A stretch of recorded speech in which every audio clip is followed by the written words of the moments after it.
The industrial hum of the converted warehouse was a comfort to Evelyn Blackridge as she tightened the last bolt on Mrs.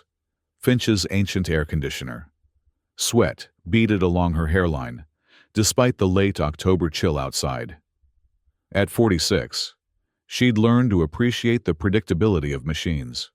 Their problems had solutions. Their broken parts could be fixed. Unlike so many things in life. "There," she muttered, setting down her wrench and wiping her hands on a rag that had once been white. "That should keep you cool through next summer. At least." She glanced at the clock. 9:47 p.m. Another late night in a seemingly endless series of them. The burned scar tissue on her left forearm itched, as it always did when she was tired. 5 years since the accident that had nearly claimed her life. And still, the sensation lingered. A constant reminder of how quickly certainty could become chaos. Evelyn's workshop occupied the ground floor of an old textile factory, its high ceilings crisscrossed with exposed beams and the walls lined with shelves of salvaged parts. She'd converted the space herself, turning industrial detritus into a sanctuary of creation and repair. In one corner stood her bed, rarely used these days, and in another, a kitchenette where instant coffee and protein bars constituted most of her diet. The sound came just as she was contemplating another cup of that terrible coffee. A soft thud against the metal roll-up door at the front of the shop.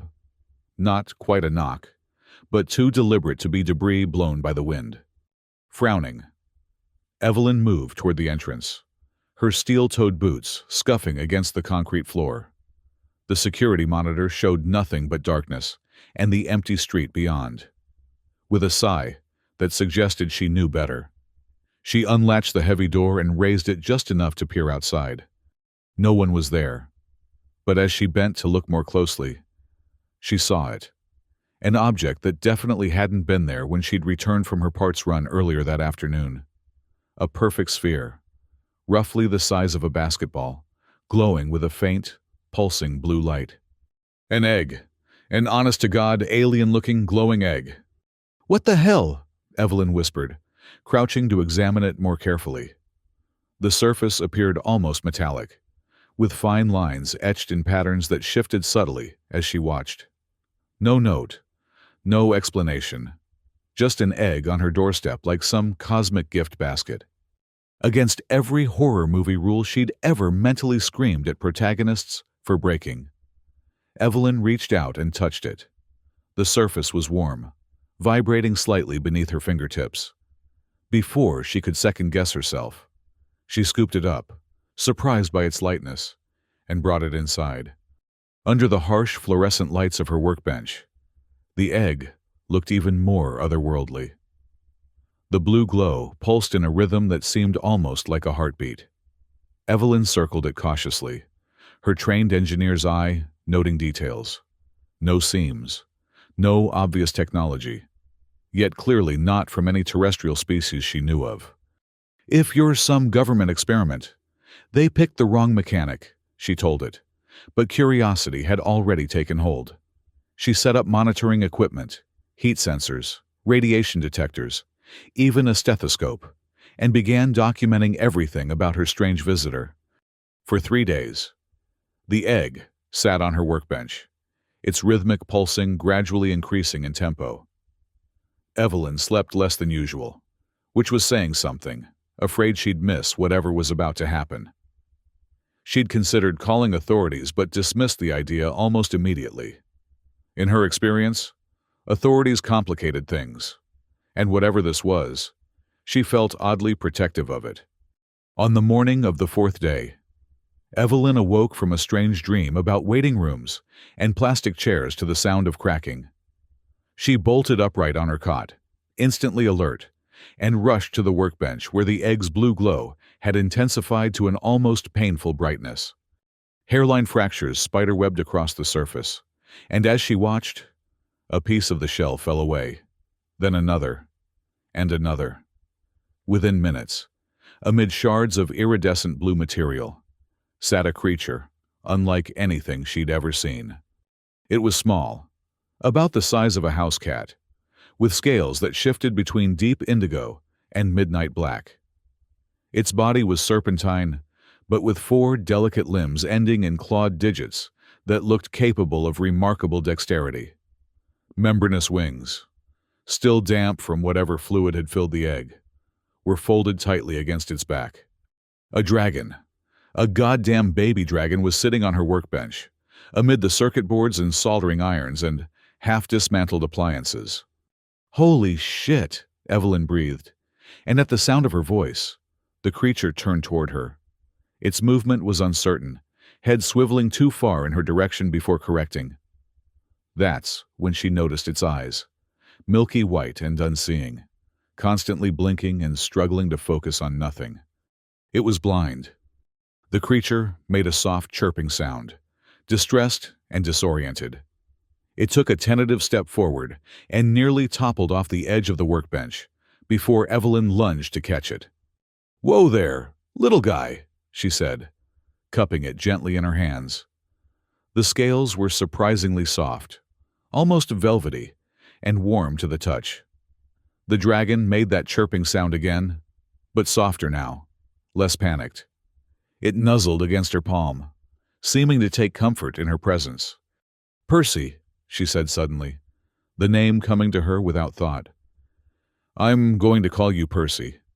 As if in response, the tiny dragon curled its tail around her wrist and settled more comfortably in her hands. "Well, Percy," Evelyn said, looking around her workshop at tools designed for fixing human machines, not alien creatures. "I have absolutely no idea what to do with you, but I'm guessing call animal control isn't the right answer." That night, Evelyn dreamed more vividly than she had in years. She stood in a vast, dimly lit space filled with row upon row of uncomfortable-looking plastic chairs, the kind found in DMV waiting rooms across America. People of all descriptions sat in these chairs, staring blankly ahead or checking watches that didn't seem to be moving. A clerical-looking figure approached her, clipboard in hand. "Evelyn Blackridge?" they asked, peering at her over reading glasses that served no apparent purpose. "Yes," she replied, confused.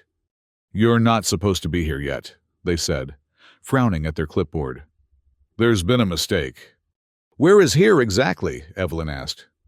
The figure looked at her, as if she'd asked what color the sky was. "The waiting room, of course." "Waiting for what?" A sigh. "For processing. After death, you humans always ask the same questions." Evelyn felt a cold shock run through her. "I'm dead?" "You were," the figure said, flipping through papers. "Accident, machine shop, exposed wiring, water puddle. You know how it goes. But there's been a clerical error. You're needed back there. Something about a cosmic anchor point and an impending interdimensional crisis." They waved a hand dismissively. "Above my pay grade. The engineers are always meddling." Before Evelyn could ask any of the 1,000 questions flooding her mind, the figure handed her a blueprint, complex schematics for a device she'd never seen before, but somehow understood completely. "You'll need this," they said. "Now go back, and try not to die again until your actual appointment. The paperwork is murder." Evelyn jolted awake on her cot, heart racing, the image of those blueprints still vivid in her mind. Percy was curled at her side, his tiny body radiating heat like a miniature furnace. Without questioning the compulsion, she grabbed her tablet and began sketching what she'd seen in the dream. A neural interface helmet designed to translate visual input into brain signals. A vision helmet for a blind dragon. Over the next 2 weeks, as Percy grew at an astonishing rate, already the size of a medium dog, Evelyn threw herself into creating the device from her dream. She scavenged parts from medical equipment, gaming consoles, and experimental tech she'd acquired through less-than-official channels. Percy never strayed far from her side, learning to navigate the workshop by sound and smell, occasionally knocking things over, but always chirping apologetically afterward. She talked to him constantly, explaining what she was doing, describing the world he couldn't see, whether he understood her words or just took comfort in her voice. She couldn't say, but he seemed to listen intently, his head tilted in that particular way the blind have of focusing on sound. "The tricky part," she told him as she soldered a particularly delicate connection, "is creating an interface that will work with your brain. Human neural pathways, I understand. There's plenty of research. But dragon neurology?" She chuckled. "Not exactly covered in my community college courses." Percy chirped and nudged her elbow with his snout, nearly causing her to drop the soldering iron. "Careful, buddy. I know you're eager, but electrocuting myself won't get this done any faster." By the time the helmet was completed, Percy had grown to the size of a Great Dane, his wings now large enough that he occasionally knocked tools off shelves when he stretched them. His scales had darkened to a blue so deep it appeared almost black in certain lights, with occasional flashes of electric blue when he moved. The helmet itself was a marvel of improvised engineering, a curved shell of lightweight metal housing a complex array of sensors, processors, and neural transmitters. Evelyn had worked with a singular focus she hadn't felt in years, driven by the conviction that this was exactly what she was meant to be doing. "Okay, Percy," she said, holding the helmet in her hands.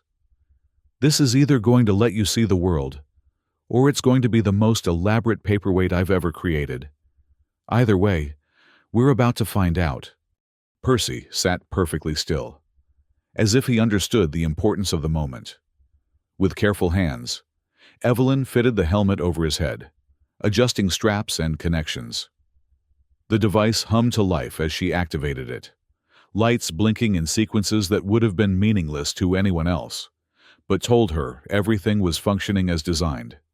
"Here goes nothing," she whispered, and pressed the final activation button. For a moment, nothing happened. Then Percy went completely rigid, his wings extending to their full span, tail stiffening behind him. A sound, unlike anything Evelyn had heard before, part chirp, part roar, erupted from him. Evelyn reached for the shutdown switch, afraid she'd hurt him somehow, when the helmet's external display activated. What she saw made her freeze mid-motion. It was a star map, intricate, three-dimensional, rotating slowly in the air above Percy's head. Constellations she didn't recognize. Planetary systems arranged in formations that followed no astronomical principles she'd ever studied. And then, superimposed over this alien sky, appeared red markers, thousands of them, moving in formation toward a single blue point. The display shifted, zooming in on that blue point, revealing it to be Earth. And the red markers resolved into ships, 2,300 black warships of a design that defied human engineering, approaching on an intercept course. "What the hell?" Evelyn breathed, backing away from Percy, who remained transfixed, the star map rotating above him. "What are you showing me, Percy?" As if in response to her question, a countdown appeared beneath the map. 03, 0, 3 hours. Something was coming in 3 hours. Before Evelyn could process this, the roll-up door of her workshop exploded inward with a deafening crash. Through the settling dust strode a tall figure in a charcoal suit that seemed too perfectly pressed for someone who'd just blown up a door. "Evelyn Blackridge," the man said. Not a question, but a confirmation. He had the kind of face that would be forgettable, if not for the intensity of his gaze. Sharp, assessing, missing nothing. "My name is Dr. Bartholomew Allison. Most people call me Bart, and you've made a very serious mistake." Evelyn grabbed the nearest heavy object, a wrench, and positioned herself between the intruder and Percy. "The mistake was yours, breaking into my workshop." Bart glanced at the wrench, unimpressed. "That won't be necessary, Ms. Blackridge. I'm not here to harm you or the Stellaris hatchling. I'm here because you've just activated an interdimensional beacon that has alerted the Void Armada to Earth's location. And we have," he checked his watch, "approximately 2 hours and 57 minutes before they arrive, and reduce this planet to cosmic dust. Evelyn tightened her grip on the wrench. You've got about 5 seconds to start making sense before I remodel your skull. Bart sighed, seemingly more irritated than threatened. The creature you've been harboring is a Stellaris dragon, a species that evolved in the spaces between dimensions. That helmet you so cleverly constructed doesn't just allow it to see our world. It allows it to see across dimensions, including the void where the Armada has been hunting the Stellaris for millennia. And now they know exactly where to find this one. Percy, Evelyn said automatically. Excuse me. His name is Percy, not the Stellaris or the creature. She didn't lower the wrench. And you still haven't explained who you are, or how you know any of this. Bart straightened his already impeccable tie. I'm part of an organization that monitors interdimensional anomalies. The egg's arrival registered on our sensors, but we couldn't pinpoint its location until you activated that helmet. The Stellaris, Percy, is projecting a distress beacon across dimensions. Unfortunately, it's also broadcasting to the wrong audience. As if to punctuate his explanation, the workshop trembled slightly. Tools rattling on shelves. Not an earthquake, something else. Something worse. They're already affecting our dimensional stability, Bart said grimly. The Vanguard scouts. The main fleet will be here soon. Evelyn looked at Percy, who had finally moved, turning his helmeted head toward her with a soft, questioning chirp. The star map still rotated above him.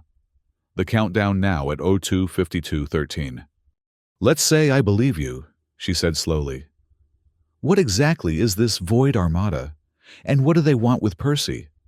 The Void Armada is a collective of interdimensional conquerors who have been systematically eliminating species that can navigate the spaces between realities. The Stellaris, dragons, as you'd call them, are one of the last such species. They see them as a threat to their domination of the multiverse. And they're coming here, to my workshop, for Percy. They're coming to Earth, Bart corrected. Your workshop is just ground zero, and they won't stop with the Stellaris. Once they're here, they'll see Earth as another conquest. Another tremor. Stronger this time. A mug fell from a shelf and shattered on the concrete floor. If what you're saying is true, Evelyn said, finally lowering the wrench. We need to get Percy out of here. Hide him somewhere. Bart shook his head. It's too late for that. The beacon has been activated. They can track it anywhere on this planet. Our only option is to use the helmet, to repurpose it. Repurpose it how? That neural interface you built is remarkably similar to theoretical designs our scientists have been working on for years. A device capable of creating a dimensional fold. With modifications, we might be able to create a portal that would redirect the Armada away from Earth entirely. Evelyn thought of her dream. The waiting room. The clerical figure. The blueprints she'd been given. A cosmic anchor point and an impending interdimensional crisis. It hadn't been just a dream. I died, she said, the realization hitting her like a physical blow. 5 years ago, in the accident, I actually died. Bart's expression shifted, surprise briefly overtaking his composure. How did you... He stopped himself, reassessing her. Yes. For approximately 3 minutes and 42 seconds. Your heart stopped. You were clinically dead. And then you weren't. Because there was a clerical error, Evelyn said, the words from her dream coming back to her. That's one way of putting it, Bart replied cautiously. There are forces at work beyond even my organization's understanding. Cosmic engineers, some call them. They intervene occasionally, in subtle ways. By bringing people back from the dead and delivering alien dragon eggs to their doorsteps? That's subtle. A ghost of a smile crossed Bart's face. Compared to some of their methods, yes. The countdown on Percy's display now read 02:43:56. Another tremor shook the workshop, stronger than before. So I'm what, chosen? Some kind of cosmic mechanic destined to save the world? I wouldn't put it quite so dramatically, Bart said. But essentially, yes.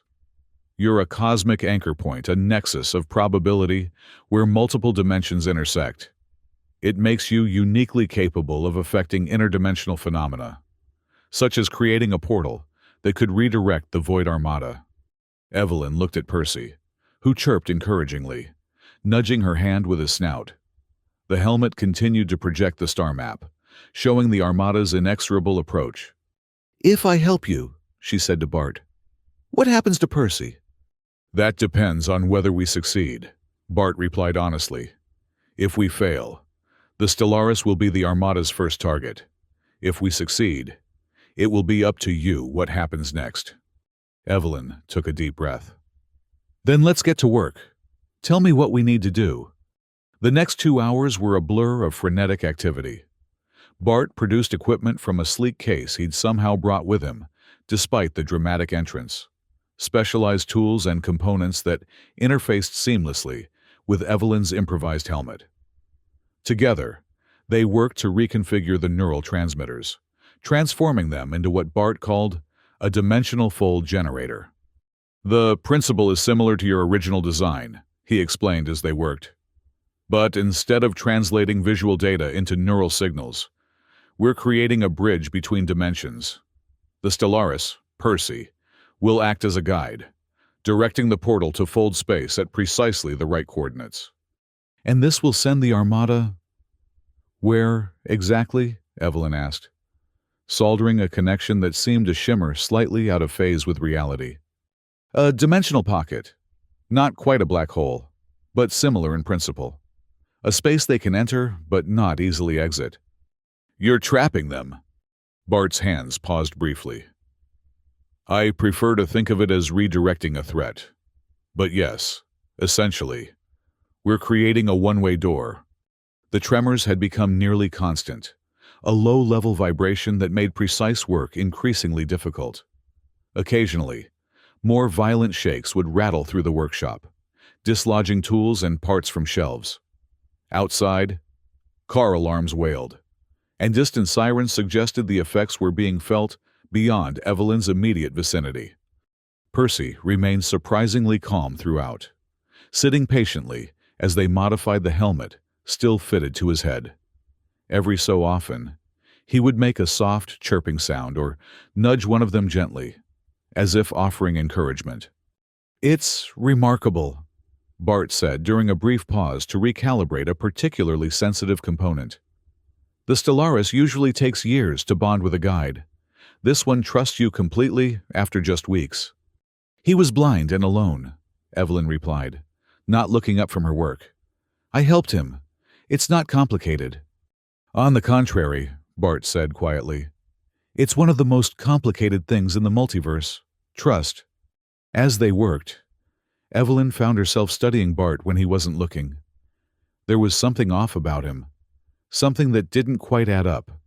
His knowledge was too specific, his timing too convenient. "You knew about Percy before today," she said suddenly.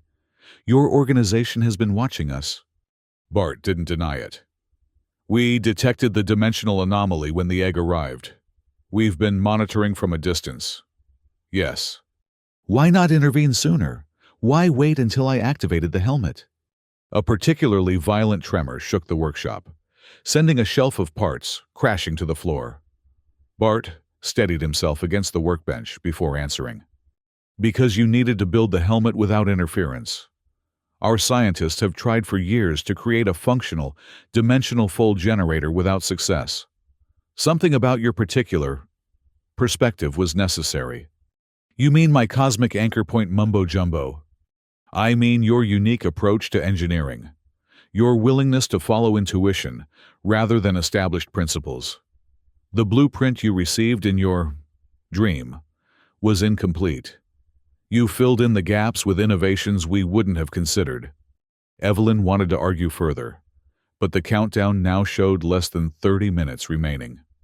The star map displayed the Armada, now clearly visible as a fleet of angular black ships, drawing inexorably closer to Earth. "We need to focus," she said instead. "The power requirements for this thing are massive. My workshop's electrical system can't handle it. Bart smiled for the first time. A tight, knowing expression. That's been taken care of. He produced a small metallic cube from his pocket. Portable fusion cell. Experimental. But it should provide more than enough power. Of course you have a fusion cell in your pocket, Evelyn muttered. Why am I not surprised? They worked in tense silence for the next 20 minutes, making final adjustments and connections. The modified helmet now bristled with additional components. A web of circuitry extending from its original frame and connected to Bart's fusion cell. Percy sat with remarkable patience, occasionally shifting his weight, but otherwise remaining still as they transformed the device attached to his head. With 5 minutes remaining on the countdown, they stepped back to assess their work. It's ready, Bart said, though his tone lacked absolute confidence. Theoretically isn't good enough, Evelyn replied. We need to test it. There's no time for a proper test. Bart gestured to the countdown. The Armada will be within dimensional striking distance in minutes. The tremors had intensified to the point that standing had become difficult. Outside, the sky had taken on an unnatural purple hue, visible through the shattered remains of the workshop's windows. The sound of breaking glass and car crashes echoed from the surrounding neighborhood. Then we need to trust that it works, Evelyn said, looking at Percy. We need to trust him. Percy chirped in response, the sound somehow conveying determination despite its softness. The activation sequence is simple, Bart explained, moving toward a makeshift control panel they'd assembled. But the timing is critical. We need to initiate the fold at the exact moment the Armada crosses the dimensional threshold. And if we're off by even a second? Bart's expression was grim. Then Earth becomes a battleground for an interdimensional war it has no hope of winning. The countdown reached 1 minute. The tremors had become a constant, violent shaking. The workshop's concrete floor had begun to crack, jagged lines spreading like lightning across its surface. Above Percy, the star map showed the Armada, now terrifyingly close. The lead ships beginning to distort as they approached the boundary between dimensions. 30 seconds, Bart called over the growing cacophony of destruction around them. Ms. Blackridge, you need to be the one to activate it. As the cosmic anchor, your connection to the dimensional fold will stabilize it. Evelyn moved to the control panel, hands hovering over the activation switch. What about Percy? Will this hurt him? I don't know, Bart admitted. This has never been done before. Percy turned his helmeted head toward Evelyn and made a sound unlike any she'd heard from him before. A low, resonant hum that seemed to vibrate at the exact frequency to temporarily calm the shaking around them. In that moment of relative stillness, Evelyn felt a certainty that transcended explanation. He's ready, she said, and so am I. The countdown reached 0. The workshop's remaining windows shattered inward, as reality itself seemed to warp. Through the broken glass, Evelyn could see the sky torn open, revealing glimpses of massive black ships beginning to emerge. Now, Bart shouted. Evelyn slammed her hand down on the activation switch. The modified helmet surged with power, blue energy coursing through its circuits and enveloping Percy in a corona of light. The dragon reared up, wings fully extended, and roared, a sound that should have been impossible from a creature his size, a sound that shook the very foundations of reality. The workshop erupted in chaos. Tools and machinery lifted from the floor, suspended in defiance of gravity. The cracks in the concrete widened, revealing not earth beneath, but swirling vortices of star-filled space. The air itself seemed to fold, creating a visible distortion at the center of the room, a tear in the fabric of dimensions. Through the broken windows, Evelyn saw the first of the Armada's ships fully materialize in Earth's sky, massive, angular constructs of a material that seemed to absorb light rather than reflect it. For a terrible moment, she feared they'd failed, that the portal hadn't worked. Then, the nearest ship shuddered, its hull stretching impossibly as it was drawn toward the dimensional tear emanating from Percy and the helmet. The ship struggled against the pull, engines flaring with dark energy. But the portal's attraction proved stronger. Like water down a drain, the massive vessel began to twist and elongate, funneling toward the workshop.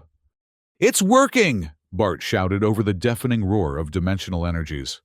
"The fold is capturing them!" One by one, the Armada's ships were caught in the portal's pull.